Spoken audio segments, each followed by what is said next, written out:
കുപ്പത്ത് നിന്നും അർജുൻ കല്യാടും നമുക്കൊപ്പം ചേരുന്നുണ്ട്. അർജുൻ കല്യാട്, നമ്മൾ നേരത്തെ തന്നെ അതിൻ്റെ ഒരു അശാസ്ത്രീയത വിവരിച്ചിരുന്നതാണ്. പക്ഷെ അപ്പോഴൊന്നും ആരും വലിയ ഗൗരവത്തിലെടുത്തിരുന്നില്ല. ഇപ്പോൾ കുപ്പത്തെ ജനങ്ങളുടെ ദുരിതം ഇന്നലെ നമ്മൾ കണ്ടു. മണ്ണിടിഞ്ഞ് അവരുടെ വീടുകളിലെത്തുന്നൊരു അവസ്ഥയുണ്ടാവുന്നു. അപ്പോൾ ഈ സാഹചര്യത്തിലാണ് അവർ ഇന്നലെ നിൽക്കക്കള്ളിയില്ലാതെ അവർക്ക് പ്രതിഷേധിക്കേണ്ടിയിരുന്ന സാഹചര്യമുണ്ടായത്. അവർക്ക് ഉറപ്പ് നൽകിയിട്ടുണ്ട്. നാട്ടുകാർ ഉറപ്പിൽ വിശ്വസിക്കുന്നുണ്ടോ? ഇപ്പോൾ എന്താണ് ആ സ്ഥലത്തെ അവസ്ഥ, അർജുൻ കല്യാൺ?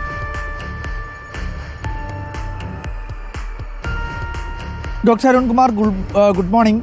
നമ്മൾ ഈ സംഭവവുമായി ബന്ധപ്പെട്ടുകൊണ്ട്, മനുഷ്യ ജീവിതവുമായി ബന്ധപ്പെട്ടുകൊണ്ട് പല തരത്തിലുള്ള പ്രയോഗങ്ങൾ നടത്താറുണ്ട്. അതായത് ഓപ്പൺ ബാത്ത് എന്നും ഓപ്പൺ ലിവിംഗും എന്നൊക്കെയുള്ള പ്രയോഗങ്ങൾ നടത്താറുണ്ട്. നമുക്കിപ്പോൾ ഇവിടെ ദൃശ്യങ്ങളിൽ കാണാൻ വേണ്ടി കഴിയുന്നത് ഇതൊരു ഓപ്പൺ ബ്രേക്ക്ഫാസ്റ്റ് ആണ്.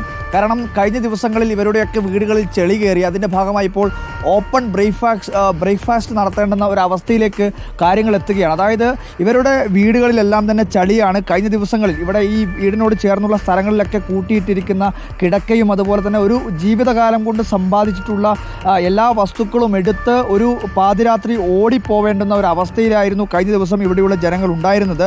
എന്തായാലും ഇന്നലെ പ്രതിഷേധത്തിനൊടുവിൽ നാഷണൽ ഹൈവേ അതോറിറ്റിയുടെ ഉദ്യോഗസ്ഥരെല്ലാം എത്തി ചില ഉറപ്പുകൾ ഇവർക്ക് നൽകിയിട്ടുണ്ട്. പക്ഷേ ഇവർ പറയുന്നത് കഴിഞ്ഞ തവണ ഇത്തരത്തിൽ മഴക്കാലം എത്തുന്നതിന് മുൻപ് തന്നെ ചില പരാതികൾ ഈ നാഷണൽ ഹൈവേ അതോറിറ്റിക്ക് നൽകിയതായിരുന്നു. പക്ഷേ ആ ഘട്ടത്തിൽ ഒരു തരത്തിൽ പോലുമുള്ള ഒരു പ്രശ്നപരിഹാരത്തിന് തയ്യാറായിട്ടില്ല. അപ്പോൾ അങ്ങനെയുള്ള നാഷണൽ ഹൈവേ അതോറിറ്റി ഈ ഉറപ്പുകൾ പാലിക്കുമ്പോൾ എന്തായാലും അവർക്കൊരു സാവകാശം നൽകിയിട്ടുണ്ട്. 27-ാം തീയതിക്കുള്ളിൽ ഇതിനകത്തൊരു താൽക്കാലികമായിട്ടുള്ള പരിഹാരം ഉണ്ടാക്കുമെന്നതാണ് അവർ നൽകിയിട്ടുള്ള ഉറപ്പ്.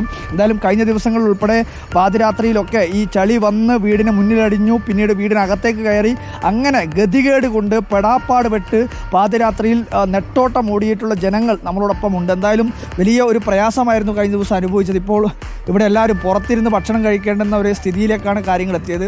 ഈ അവർ നൽകിയിട്ടുള്ള ഉറപ്പിൽ നിങ്ങൾ വിശ്വസിക്കുകയാണോ?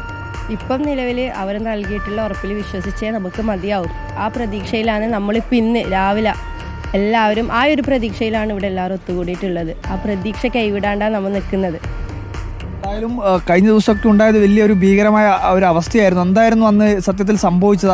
ഒരു രാത്രി സംഭവിച്ച പെട്ടെന്ന് ഒരു ചെറിയൊരു മഴ വന്ന്, മഴ വന്നേരം വെള്ളം ഇങ്ങനെ അടിച്ചു കയറി എല്ലാ എല്ലാ സാധനങ്ങളും നഷ്ടപ്പെട്ട്, ജീവിതകാലം മുഴുവനും സാധനം എല്ലാം നഷ്ടപ്പെട്ടു. ഓക്കെ, നമുക്ക് സാധാരണ ഇതിൽ വെള്ളപ്പൊക്കമൊക്കെ ഉണ്ടാകുമ്പോഴാണ് സാധാരണ ഈ വീടിന് മുകളിലൊക്കെ ഈ സാധനങ്ങളൊക്കെ കൊണ്ടുവെക്കാറുള്ളത്. ഇപ്പോൾ അലമാരയും ഷെൽഫും ഒക്കെ വീടിൻ്റെ 2ാം നിലയിലേക്ക് കയറ്റി വെക്കുകയും അതിൻ്റെ സിറ്റ് ഔട്ടിലേക്ക് ഉൾപ്പെടെ സാധനങ്ങളൊക്കെ നിറച്ചു വെക്കുകയും ചെയ്യുന്ന ഒരു അന്തരീക്ഷമാണ് ഇവിടെ ഉള്ളത്. ഏകദേശം ഈ ലോകത്ത് ഇങ്ങനെയൊരു ദേശീയപാത നിർമ്മാണം ഇവിടെ മാത്രമേ നടന്നു കാണത്തുള്ളൂ. ദേശീയപാത നിർമ്മാണം നടക്കുന്ന സ്ഥലത്തേക്ക് ചെളി അടിച്ചു കൊടുത്തു. എന്തോ അർജുൻ കാണിക്കുന്നുണ്ട്. എന്താണ് നമുക്ക് കാണാൻ വേണ്ടി കഴിയുന്നത്? ഇത് നമ്മൾ സാധാരണ ഈ ചൂരൽമലയിലൊക്കെയാണ് ഇങ്ങനെ ഈ രേഖകളൊക്കെ, അതായത് ഈ വെള്ളം കുത്തിയൊലി, ഇതിപ്പോൾ ഒരു ലൈസൻസാണ്, ഒരാളുടെ ലൈസൻസാണ്, ഈ വീട്ടിൽ താമസിച്ച ഒരാളുടെ ലൈസൻസാണ്.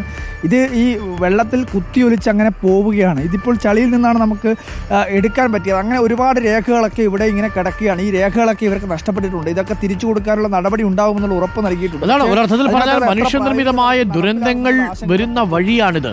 അർജുൻ ഇപ്പോൾ കാണിച്ചുകൊണ്ടിരിക്കുന്ന ആ ദൃശ്യങ്ങളും കുപ്പത്തെ ദൃശ്യങ്ങളും